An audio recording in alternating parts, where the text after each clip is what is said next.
الإسكندرية.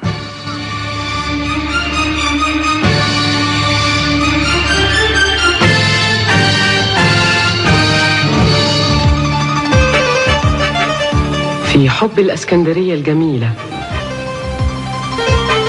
وإلى كل ما هو جميل وأصيل. اسكندرية تاني، اسكندرية تاني، من العشق ياني، والرمل الزعفراني، عالشط الكهرباني. اسكندرية تاني مع أماني أبو السعود. أهلا بكل مستمعينا وحلقة جديدة نسترجع فيها ذكرياتنا مع عمل درامي دارت أحداثه على أرض اسكندرية، نتعرف من خلاله على معالم مدينتنا الجميلة، شوارعها، مبانيها، وطبعا شواطئها الساحرة اللي جذبت خيال المؤلفين وكاميرات المخرجين من بدايات السينما في مصر، وكمان في المسلسلات الإذاعية والتلفزيونية. أهلا بيكم واسكندرية تاني.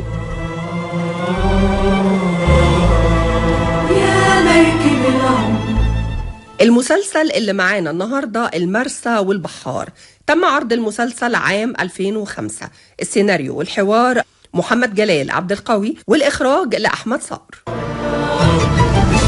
يا مركب العمر يا مشبوح ما بين هالبين، تنشد بينهم تعيش في الشك ما بين تنفك منهم تتوه مندوه في بحر البين، والفن نروح يا ريت كان لي هو قلبي. يا مركب العمر يا مشبوح ما بين هالبين، تنشد بينهم تعيش في الشك ما بين تنفك منهم تتوه مندوه في بحر البين، والفن نروح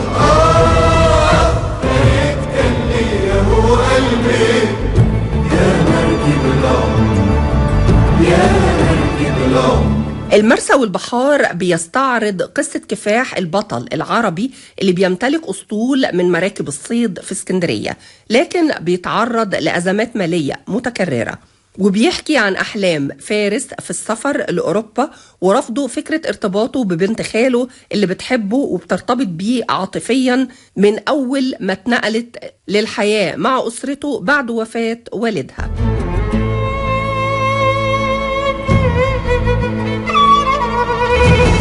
ما تقولش أصلك وفصلك، قول حليم سطار، هتغني بإيديك عينيك تعمل خطى وتحتار. ما تقولش أصلك وفصلك، قول حليم سطار، هتغني بإيديك عينيك تعمل خطى وتحتار. عقلك في راسك وملزوم كل يوم تختار، عيش في الحقيقة. مقدمة المسلسل غناء محمد الحلو، والكلمات لسيد حجاب، والموسيقى للمبدع ياسر عبد الرحمن. لا يندار نصلها البطار وتحشك النار وتتسوى على الجنب. يا مركب العمر يا مشبوح من البيت، تنشد منهم تعيش في الشك ما بين المرسى والبحار بطولة يحيى الفخراني، جميل راتب، محسنة توفيق، سلوى خطاب، أنوشكا، شيري عادل، سيمون، وريهام سعيد. البيت اللي هناك ده الحمد لله على السلامة يا ريس. الله يسلمك. السلام عليكم. سلام ورحمة الله. ده العرب اخويا، ولا خلي بالك من السمك اما اشوفه ده ناوي على ايه وجاي عايز ايه. المرسى والبحار دراما استثنائية تصدت لواحدة من أخطر قضايا زمن العولمة، وهي صراع الحضارات بين الشرق والغرب. في المرسى والبحار تم رصد التطور الاجتماعي والسياسي للحركة الوطنية المصرية عبر مراحل بتمتد مع أسرة محمد كريم، اللي بتبدأ من مقاومة وإعدام محمد كريم في أواخر القرن ال18 وصولا لحفيده العربي اللي فقد عينه بمواجهة مع الإنجليز في الحرب العالمية الثانية، وبعدها في مواجهة العدوان على بورسعيد في 56 وكارثة يونيو 67 وصولا لحرب أكتوبر 73. وبعد كده الاصطدام مع زمن العولمة الآن. مؤلف المسلسل اختار شخصية محمد كريم كرمز للمواجهة. الحمد لله على السلامة يا عربي. الله يسلمك يا مندوب. ايه عملت ايه في السويس؟ كله تمام الحمد لله. يعني مسكت شغل؟ هنمسكه من بكره الصبح في شركة الكنال بإذن الله. على كده انت هتسيبنا قريب؟ أكل العيش بينادي صاحبه يا مندور. أنا ما صدقت مسكت الوظيفة لولا الواسطة وأنت عارف. يبقى انت هتعزل بقى مش كده؟ ما الكام من قدامك أهو يا مندور. يلا شوف لنا كم نفر يحملوا معانا حتتين العزال. يلا. حاضر. كم نفر ليه؟ ما كفايه واحد كفايه ولا هي مصاريف؟ لف يا ابني. الحمد لله على السلامة يا ابو فارق. الله يسلمك. يلا لم حاجتك اهو عشان نحملوها على الكامل. هنمشي خلاص. الله، هو احنا مش مستنيين نمشي بقالنا كام شهر؟ هنسيبه هنا، هنسيبه بيتنا، وهنروحوا بيتنا هناك برضه في الغريب. جبت لك بيت من باب وجنب سيدك الغريب عدل. شله يا مرسي يا ابو العباس. يا وليه قولي شله يا غريب، خلاص بقينا تبع سيدك الغريب. شله يا اهل البيت كلهم. انت هتاخد الصورة ليه؟ هو لا كان حد عبرني، هو في حد بيعين بحر بعين واحدة؟ يا فارس ولا يا ابطال؟ فارس فوق، هنطلع نندهله. طب يلا جهزوا نفسكم اوام اوام، عايزين ندخلوا السويس قبل الليل ما يليل. فارس يا واد يا فارس. ايوه يا ماما. يلا ابوك جاب السويس؟ وهنروحوا كلنا. هنروح السويس؟ يلا لم حاجتك، العربية تحت، يلا عشان تنزل تساعد ابوك. محمد كريم حاكم مدينة اسكندرية الأسبق خلال الحكم العثماني لمصر. اتولد ونشأ في اسكندرية وبدأ حياته فيها. تولى أمر الديوان والجمرك بالثغر وأصبح صاحب كلمة عليا في المدينة والحاكم الفعلي لها، وشهد وصول الحملة الفرنسية على مصر بقيادة نابليون بونابرت. هم دول يا اخويا شوية الكتابات اللي محتاج فيهم ومش عارف تلمهم. سيبهم بس انا احطهم براحتي عشان ما يقطعوش. يقطعوا من ايد ابوك يا ابطال. مفيش احن من ايد ابوك عليك وعلى كتباتك، وبعدين يا سيدي يتقطعوا واحنا نجيب لك غيرهم. يلا قطعهم من المذاكره، عايزك تاكل الكتبات دي اكل وتبلع بالدفاتر. ولعلمك انا جايب لك سرير واللاب هناك اجدع من دول. احنا بس عايزين تاخد التوجيهيه وبعديها البحريه عدل. يسمع من بقك ربنا يا ريس عربي. هيسمع طول ما احنا بنجتهد وبندعو، هيسمع وهيستجيب. وانا عندي اللي يساعدوه، اللي عينوا ابوك في الكنال وهو اعور هيساعدوك. اظن دلوقتي مفيش اجدع من رجاله الثوره. انت بس خد التوجيهيه وانا ناخدك من ايدك ونطلع على انور السادات ولا وجيه باظه. بتوع مجلس قيادة الثورة؟ صحابي رفاقة سلاح. انت فاكر ابوك شويه ولا ايه؟ لا بابا مش هتاخد معاك صور جدي كريم؟ لا سيب الصوره هنا. صوره جدك لازم تفضل هنا في بيته، احنا اللي نرجع لها مهما بعدنا ولا اتغربنا. مرجوعنا لاهلنا وجدنا واصلنا. جدك كريم ده يعني اسكندريه هلا، هو اللي كان حاكمها ودافع عنها وضحى بروحه عشانها. قاوم محمد كريم الجيش الفرنسي ومعاه أهل اسكندرية في مواجهة غير متكافئة، وتم القبض عليه واستقبله نابليون بنفسه تقديرا لاستبساله وشجاعته، ورد له سلاحه وأبقاه حاكم على اسكندرية، وعين معاه الجنرال كليبر حاكما عسكريا للمدينة. فضل محمد كريم حافظ لعهد الدفاع والنضال عن الوطن، ولما تأكد الفرنسيون من دعمه للمقاومة وإثارته للأهالي ضدهم قبضوا عليه وأرسلوه للقاهرة، وحوكم عام 1798 بتهمة خيانة الفرنسيين، وأصدر نابليون أمر إعدامه رميا بالرصاص. انت بتعمل ايه هنا يا ولد؟ في ايه؟ انت مين؟ مش عارف اني مين؟ اضرب الكشاف في وشي عشان تعرف اني مين. اديني كشاف في خلقتي. عرفتني يا مزمزات؟ عرفتني يا ابن العربي كريم؟ بابا انا بلا بابا بلا زفت. تعالى ورايا.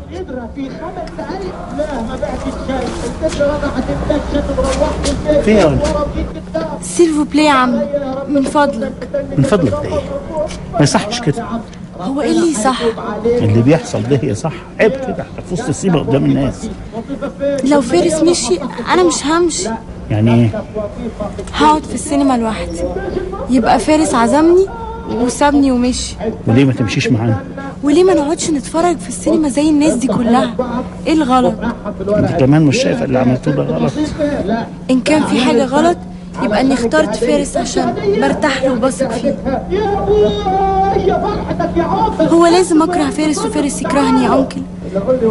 يعني لو كرهنا بعض وخوفنا من بعض حضرتك هتبقى مبسوط؟ خلاص، لو حضرتك شايف اني لما اخترت فارس صاحب عيب خده واتفضل، سيبني، انا مش هسيب الفيلم وامشي. روح مع بابا يا فارس.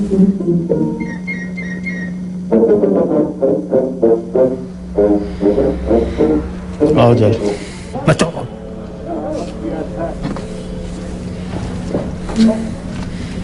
خلصوا الفيلم وانا مستنيك على القهوه اللي قدام السينما. وحضرتك ما تشوفش الفيلم معانا ليه؟ كمان تبقى كامل. خلص الفيلم وانا هناخدك بنفسي نوصلك لحد ابوك. يا مركب العمر يا مشبوح ما بين هلبين، تنشد بينهم تعيش في الشك ما بين تنفك منهم تتوه مندوه في بحر البين، والفين نروح يا ريت كان لي هو قلبي. يا مركب العمر يا مشبوح ما بين هلبين، تنشد بينهم تعيش في الشك ما بين تنفك منهم تدور مندوب في بحر البين، والفن نروح يا ريت كان ليا هو قلبي. يا مركب العمر يا مركب العمر. وليني يا مريم. غمض عينيك الاول. انا ما عنديش صبر اغمض. لا امال صبرت 25 سنه ازاي؟ انا يا ستي ما كنتش اعرف، وانت ما تعرفيش الظروف اللي مريت بيها، بس وريني. غمض عينيك. الاول ما كنتش بعرف امشي كلامي عليك، انما دلوقتي لا. دلوقتي انا تحت امرك وامره. يلا افتح لسه. فتح يا فارس. ابني هغشك لعلمك، الولد الوحيد اللي تمنيته في حياتي كنت عايزه كده. اخر حاجه كنت اتوقعها انك انت تبقى ابوه.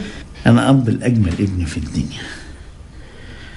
انا كنت لازم الاقيكم من زمان، ما كانش لازم اسيبك ابدا. ايه رايك انا؟ لا انا حطها على الكومود اقوم وانام عليها. بكره هتشبع منه. انا لازمني 25 سنه عشان اشبع منه واعوض اللي فات. اوضتك دي ايه وحشه قوي ولا ايه؟ لا حلوه. اوضه ابني احلى بكتير. اقول لك انا بقى، فاكر شقتي اللي في قبرص؟ احلى. الشقه اللي انت نمت فيها علشان ما كنتش لاقي مكان تنام فيه. ده احلى مكان في الدنيا. الشقه اللي انقذت حياتي وقوتني لازم تبقى احلى مكان في الدنيا. لا وايه واخد في نفسك وعايزني اترجاك واقول لك لو سمحت من فضلك ارجوك عشان بس تركب العربيه ولا تطلع تبيت عندي. انا مديون لك بكتير قوي يا مريم. المهم تدفع الديون اللي عليك. قولي لي يا مريم، انت اتجوزت بعد ما سبتيني مش كده؟ اتجوزت الراجل اللي هربني لانجلترا. كان لازم اتجوزه بعد ما هربني وبعد ما عرفت اني حامل. وما زلتوا متجوزين؟ الله يرحمه بقى مات من سنين. جون ما كانش يعرف له اب غيره. كان في ثانوي لما ألفريد مات. انا قلت له الحقيقه. قلت له ايه؟ قلت له ان ألفريد مش ابوك وان ابوك راجل مصري، بس هو ما يعرفش احنا فين ولا احنا نعرف هو فين. وقال ايه؟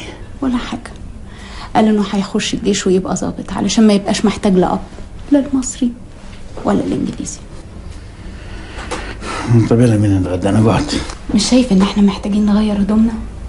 أرق تحيات الزميلة هناء عبد الله من الهندسة الإذاعية. اسكندرية تاني مع أماني أبو السعود.